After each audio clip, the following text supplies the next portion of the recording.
Use of है begin to. इसका बहुत ही ज़्यादा यूज़ होता है स्टोरी में, ट्रांसलेशन, हाँ, essay writing, report writing, CB writing, question answer, long short, सब में इसका यूज़ किया जाता है। इसके ध्यान से समझें और देखें इसकी लगता कहाँ पे है, क्या चीज़ होनी चाहिए, तब इसका यूज़ किया जाएगा।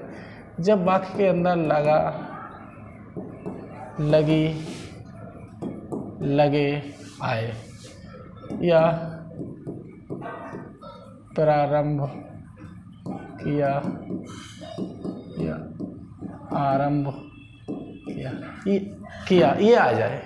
किसी भी वाक्य में लगा, लगी, लगे आए, प्रारंभ किया, आरंभ किया, ये वर्ड आ जाए तो आपको बिगन टू का प्रयोग करके वाक्य को बनाना है। इसका जो फार्मूला होता है इसे समझें ध्यान से कि किस तरीके से वाक्य बनाना है। सब्जेक्ट प्लस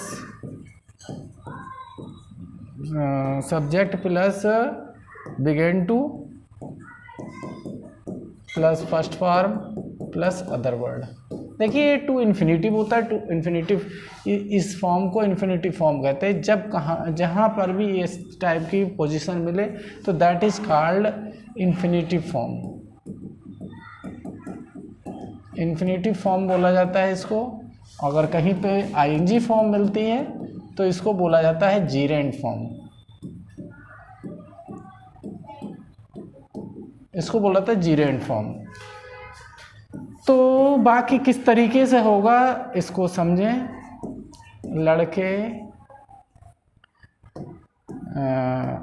लड़के मैदान में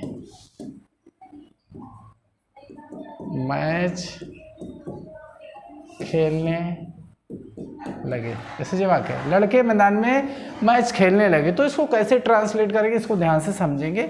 सबसे पहले सब्जेक्ट आता है, तो बाकी के अंदर जो मेन वर्ड होता है उसको आइडेंटिफाई करते हैं, फिर उसको बनाते हैं। तो इसमें बाकी के अंदर पढ़ेंगे तो सबसे पहले देखेंगे सबसे मेन वर्ड जो है वो लड़के हैं।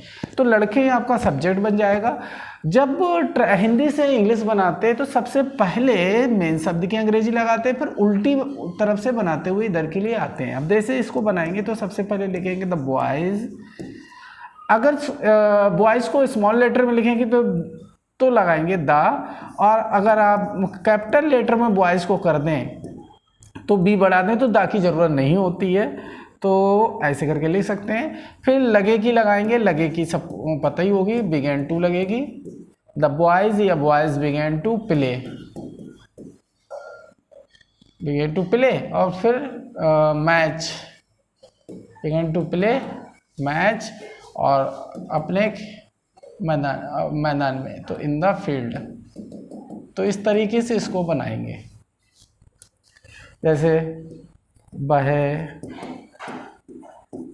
पढ़ने लगा और मैं खेलने लगा। से ये वाक्य है, डबल कंस्ट्रक्शन में है। इसको कैसे बनाएंगे, वह पढ़ने लगा और मैं खेलने लगा। तो he began to read and I began to play. इस तरीके से इसको बना देंगे। तो इस तरीके कोई भी वाक्य हो जो डिपेंड ऑन लगा, लगी, लगे, प्रारंभ किया, आरंभ किया, तो हर वाक्य को बिगेन टू लगा के ही बनाएंगे। ये यूज ऑफ है जिसकी सहायता से वाक्यों को बनाया जाता है। इसे ध्यान से समझें और इसके अकॉर्डिंग वाक्यों पर प्रैक्टिस करें। जितनी ज़्यादा प्रैक्टिस करेंगे उतना ही ज़्यादा आप सीख पाएंगे। जैसे वह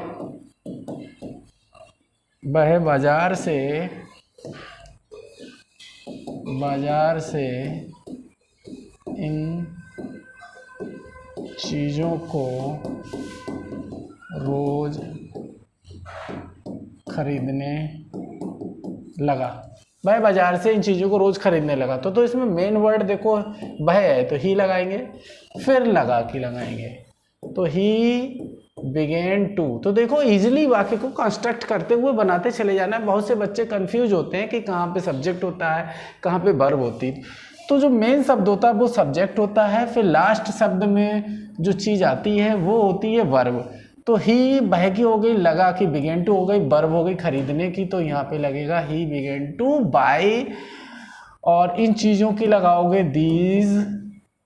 दीज थिंग्स, और दीज थिंग्स के बाद जो रोज है, सुबह शाम है, इनकी तो बाद में लगती है। बाजार से की लगाओगे, से की अंग्रेजी फ्रॉम लगेगी, फिर बाजार से की लगाओगे फ्रॉम द मार्केट, और फिर रोज की लगाओगे डेली।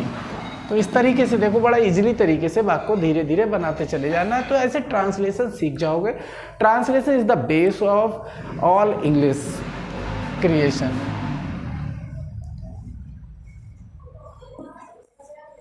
जैसे लड़कियां आज अपना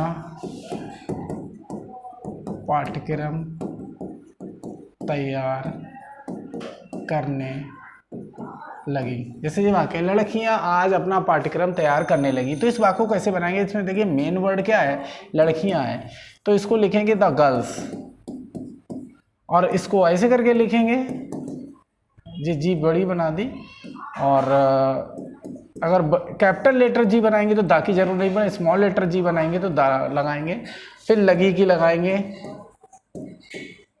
बिगेन टू तैयार करने की, प्रीपेयर, अपना की देखो बहुवचन है अपना, क्योंकि लड़कियां हैं तो देयर लगेगा, पाठ्यक्रम की कोर्स, आज की टुडे।